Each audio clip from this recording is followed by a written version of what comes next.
राधे राधे। मेरे प्यारे भाइयों बहनों माताओं व बंधुओं, संस्कार की बातें चैनल में आपका स्वागत है। बंधुओं, आज मैं आपके लिए लाई हूँ माघ स्नान की महिमा। बंधुओं, माघ स्नान 29 जनवरी शनिवार को शुरू हो रहा है। बंधुओं, मैं आपको इस वीडियो में बताऊंगी कि माघ मास में स्नान करने का क्या फल मिलता है बंधुओं, और माघ स्नान कैसे करें। बंधुओं, यदि आपने हमारे चैनल को अब तक सब्सक्राइब नहीं किया तो जरूर करें और बेल आइकन दबाना ना भूलें, ताकि आपको हमारी आने वाली सभी वीडियोस की जानकारी सबसे पहले हो सके। बंधुओं, वीडियो को पूरी सुनने के बाद कमेंट बॉक्स में जय विष्णु भगवान जरूर लिखें। चक्र तीर्थ में श्री हरि का और मथुरा में श्री कृष्ण का दर्शन करने से मनुष्य को जो फल मिलता है वही माघ मास में केवल स्नान करने से मिल जाता है। सो बंधुओं, जो मनुष्य चक्र तीर्थ और मथुरा में नहीं जा सकते वे तो कम से कम माघ मास में स्नान अवश्य करें। माघ मास में स्नान सूर्योदय से पहले उठकर शीतल जल से किया जाता है। बंधुओं, जल में गंगा जल और थोड़े से काले तिल अवश्य मिलाएं और भगवान का ध्यान करते हुए स्नान करें। बंधुओं, जो जितेंद्रिय, शांत चित्त और सदाचार युक्त होकर माघ मास में स्नान करता है वह फिर कभी संसार बंधन में नहीं पड़ता। बंधुओं, भगवान श्री कृष्ण सत्यभामा को बता रहे हैं कि मैं तुम्हारे सामने शुकर क्षेत्र के महात्म का वर्णन करूंगा, जिसके विज्ञान मात्र से मेरा सानिध्य प्राप्त होगा, अर्थात मनुष्य को मेरी प्राप्ति होगी। 5 योजन विस्तृत शुकर क्षेत्र मेरा मंदिर अर्थात निवास स्थान है। देवी जो इसमें निवास करता है वह गधा हो तो भी चतुर्भुज स्वरूप को प्राप्त होता है। 3303 हाथ मेरे मंदिर का परिमाण माना गया है।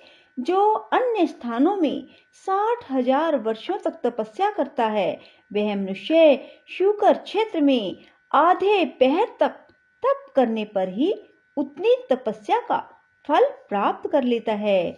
कुरुक्षेत्र में सन्निहित नामक तीर्थ में सूर्य ग्रहण के समय तुला पुरुष के दान से जो फल बताया गया है वह काशी में 10 गुना, त्रिवेणी में 100 गुना, गंगा सागर संगम में सहस्त्र गुना कहा गया है, किंतु मेरे निवास भूत शुकर क्षेत्र में उसका फल अनंत गुना समझना चाहिए। भामिनी, अन्य तीर्थों में उत्तम विधान के साथ जो लाखों दान दिए जाते हैं, शुकर क्षेत्र में एक ही दान से उनके समान फल प्राप्त हो जाता है। शुकर क्षेत्र, त्रिवेणी और गंगा सागर संगम में एक बार ही स्नान करने से मनुष्य की ब्रह्महत्या दूर हो जाती है। पूर्व काल में राजा अलर्क ने शुकर क्षेत्र का महात्म श्रवण करके 7 द्वीपों सहित पृथ्वी का राज्य प्राप्त किया था। कार्तिकेय ने कहा, भगवान मैं व्रतों में उत्तम मास उपवास व्रत का वर्णन सुनना चाहता हूँ, साथ ही उसकी विधि एवं यथोचित फल को भी श्रवण करना चाहता हूँ। महादेव जी बोले, बेटा तुम्हारा विचार बड़ा उत्तम है, तुमने जो कुछ पूछा है वह सब बताता हूँ। जैसे देवताओं में भगवान विष्णु, तपने वालों में सूर्य, पर्वतों में मेरु, पक्षियों में गरुड़, तीर्थों में गंगा, प्रजाओं में वैश्य श्रेष्ठ है, उसी प्रकार सब व्रतों में मास उपवास व्रत श्रेष्ठ माना गया है। संपूर्ण व्रतों से, समस्त तीर्थों से, सब प्रकार के दानों से जो पुण्य प्राप्त होता है वह सब मास उपवास करने वाले को मिल जाता है। वैष्णव यज्ञ के उद्देश्य से भगवान जनार्दन की पूजा करने के बाद गुरु की आज्ञा लेकर मास उपवास व्रत करना चाहिए। शास्त्रोक्त जितने भी वैष्णव व्रत हैं उन सबको द्वादशी के पवित्र व्रत को करने के पश्चात मास उपवास व्रत करना उचित है। अतिकृच, प्राक और चंद्रायन व्रतों का अनुष्ठान करके गुरु और ब्राह्मण की आज्ञा से मास उपवास व्रत करें। आश्विन मास के शुक्ल पक्ष की एकादशी को उपवास करके 30 दिनों के लिए इस व्रत को ग्रहण करें। जो मनुष्य भगवान वासुदेव की पूजा करके कार्तिक मास भर उपवास करता है वह मोक्ष फल का भागी होता है। भगवान के मंदिर में जाकर तीनों समय भक्ति पूर्वक सुंदर मालती, नीलकमल, पद्म, सुगंधित कमल, केसर, खस, कपूर, उत्तम चंदन, नैवेद्य और धूप दीप आदि से श्री जनार्दन का पूजन करें। मन, वाणी और क्रिया द्वारा श्री गरुड़ ध्वज की आराधना में लगा रहे। स्त्री, पुरुष, विधवा जो कोई भी इस व्रत को करे पूर्ण भक्ति के साथ इंद्रियों को काबू में रखते हुए दिन रात श्री विष्णु के नामों का कीर्तन करता रहे। भक्ति पूर्वक श्री विष्णु की स्तुति करे, झूठ ना बोले, संपूर्ण जीवों पर दया करे, अंतःकरण की वृत्तियों को अशांत ना होने दे, हिंसा त्याग दे, सोया हो या बैठा श्री वासुदेव का कीर्तन किया करे। अन्न का स्मरण, अवलोकन, सूंघना, स्वाद लेना, चर्चा करना तथा ग्रास को मुंह में लेना ये सभी निषिद्ध हैं। व्रत में स्थित मनुष्य शरीर में उपटन लगाना, सिर में तेल की मालिश कराना, पान खाना, चंदन लगाना छोड़ दें तथा अन्य निषिद्ध वस्तुओं का भी त्याग करें।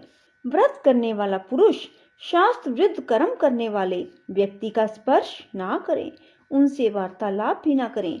पुरुष सौभाग्यवती स्त्री अथवा विधवा नारी शास्त्रोक्त विधि से 1 मास तक उपवास करके भगवान वासुदेव का पूजन करें। यह व्रत गिने गिनाए 30 दिनों का होता है, इससे अधिक या कम दिनों का नहीं।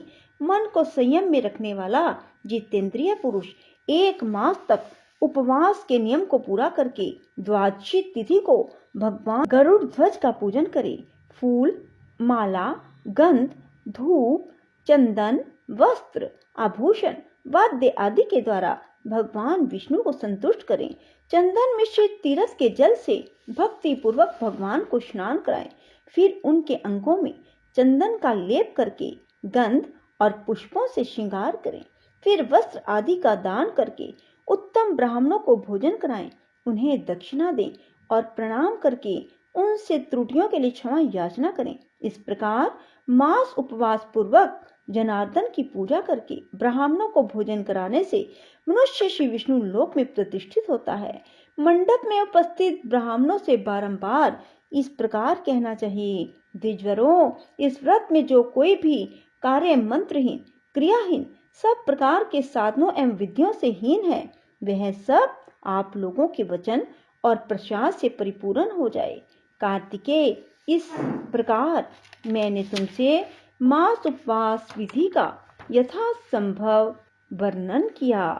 बंधुओं, माघ मास में भगवान श्री हरि का अधिक से अधिक पूजन करें और भगवान की कथाएं जैसे कि विष्णु पुराण की कथाएं सुने, पद्म पुराण की कथाएं सुने और भगवान विष्णु के नामों का स्मरण करें। बंधुओं, यदि आप ऐसा करेंगे तो आपको कोटि गुना पुण्य की प्राप्ति होगी। बंधुओं, आपके जीवन में किसी प्रकार की कोई कमी ना रहेगी। बंधुओं, यदि आपको हमारी वीडियो पसंद आए तो इसे लाइक करें और शेयर भी जरूर करें। धन्यवाद।